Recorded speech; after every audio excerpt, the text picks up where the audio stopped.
Vous êtes chez Tartampion? Salut à tous! Et voici Escape Roll and Write. C'est un jeu pour 2 à 4 joueurs à partir de 8 ans pour des parties d'environ 30 minutes. Alors bienvenue chers amis dans ce bon vieux Escape que l'on connaît tous, mais cette fois-ci c'est la version avec des dés et vous allez quand même tous tenter de vous échapper de ce temple maudit et récolter le plus de joyaux possible. En début de partie, chaque joueur va recevoir une fiche de jeu et lorsque vous aurez déterminé le premier joueur, il prendra pour lui tout seul une feuille aventure. En fait, c'est lui qui gérera les tours de jeu, les joyaux que vous allez gagner, ainsi que les actions, voire même malheureusement pour vous, les dés maudits. Ce premier joueur prendra donc devant lui non pas 2, ni 4, ni 6, mais bel et bien 8 dés. Les 2 autres dés sont mis de côté, on ne s'en sert que pour la variante. Ensuite, chaque joueur va se munir d'un stylo et prendre un des aventuriers qui va placer sur un des côtés du temple. Attention, on ne doit pas tous être sur le même côté. Donc moi, je vais décider de me mettre sur ce côté-là. L'autre joueur se mettra sur la gauche et lui se mettra en bas. Alors attention, vous vous mettez là, mais vous n'êtes pas forcément tout de suite en face d'une case. Vous allez pouvoir attendre les lancers de dés pour choisir où vous allez avancer, dans quelle case, par où vous allez rentrer dans le temple. Jetons un œil à la feuille aventure. Le premier joueur va la remplir. À chaque tour de jeu, il cochera un nouveau tour et du coup, vous voyez qu'à 4 joueurs, on joue en 6 tours, à 3 joueurs en 7 tours et à 2 joueurs, on jouera en 8 tours. Ensuite, vous allez, selon la règle du jeu, choisir votre niveau de difficulté pour la récolte des joyaux. En effet, si vous voulez une partie facile à 3 joueurs, vous entourerez 20 joyaux, mais si vous voulez une partie plus difficile, vous entourerez 25 joyaux. Il y a un petit tableau qui vous aide pour ceci.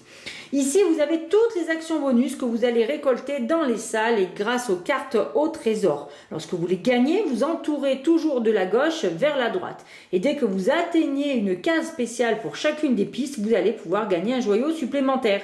Donc par exemple, ici, si vous avez gagné 3 clés pas forcément utilisé et que vous êtes à 2 joueurs, bingo, vous gagnez le joyau. Alors si vous êtes à 4 joueurs, il faudra avoir réussi à atteindre cette case-là.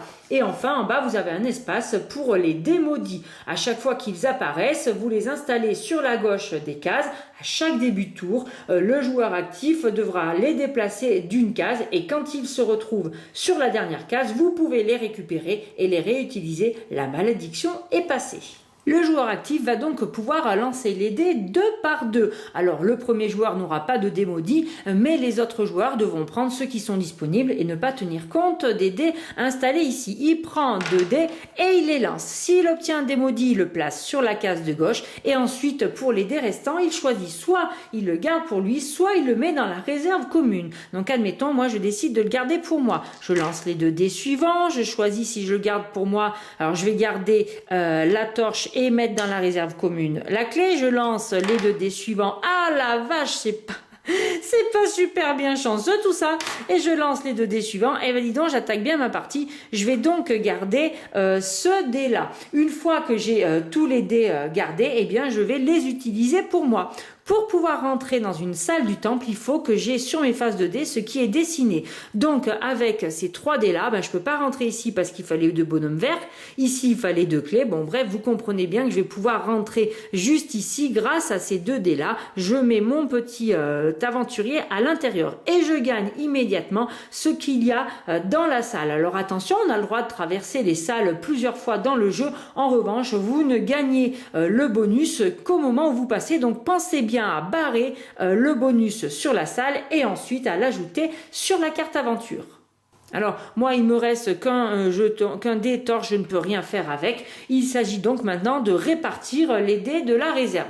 Il n'y en a pas beaucoup, mais parfois, on peut en avoir plus de côté. En tout cas, dans le sens des aiguilles d'une montre, après le joueur actif, eh bien, les joueurs vont essayer de récupérer au moins un dé chacun. Et les autres joueurs, avec ce dé, vont pouvoir cocher des cases ici sur leur carte au trésor. Alors, je vais vous la montrer de plus près. Ils vont choisir où est-ce qu'ils cochent les cases et en fonction, eh bien, bien, quand les cases seront remplies, vous allez gagner d'un côté des joyaux, de l'autre côté des actions. Alors attention, par exemple ici, si j'ai rempli les 4 cases de la gauche, je gagnerai le bonus action et je ne pourrai plus revenir plus tard pour gagner le joyau. Il est peut-être plus judicieux d'essayer de commencer par remplir le côté avec les joyaux et ensuite ici, pour quand vous aurez tout rempli, avoir le bonus action et le joyau. Mais ça prend plus de temps. Je vous laisse donc jeter un œil à toute la répartition de ces cartes au trésor. Il est à noter que sur cette carte au trésor là, il y a une action qui n'est gagnable que ici. Il s'agit de se précipiter. Après avoir utilisé mes 3 dés et donné les dés de la réserve aux autres joueurs qui du coup ont rempli leur carte au trésor, eh bien on reprend tous ces dés là disponibles et le joueur suivant dans le sens horaire va pouvoir les lancer 2 par 2. Mais avant de lancer les dés, il va déplacer les dés maudits d'une case. On va espérer que ceux-ci reviennent vite en jeu.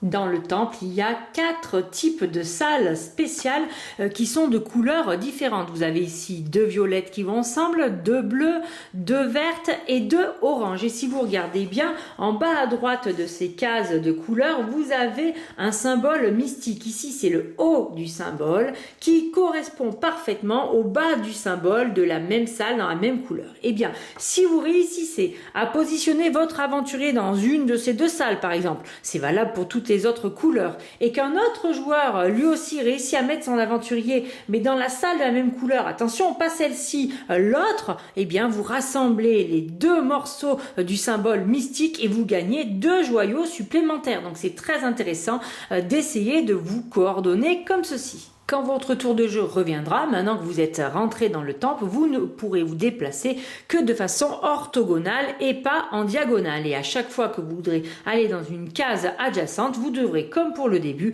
remplir les conditions demandées par la salle. Alors dans les salles, qu'est-ce qu'on va pouvoir gagner? Plein de choses intéressantes. On va gagner tout simplement des masques dorés, des torches ou bien des clés. Et bien évidemment, on va noter tout ceci sur notre carte aventure juste ici. On va aussi gagner des actions bonus comme relancer les dés ou bien alors une action mystère. Et sur la carte aventure, eh bien l'action mystère, en fait, c'est une action joker. Elle peut représenter une de ces 4 actions là. On peut également aussi avoir l'action enlever les malédictions. Et là, vous récupérez tout simplement tous les dés d'une case malédiction et vous les remettez en jeu pour pouvoir être utilisables.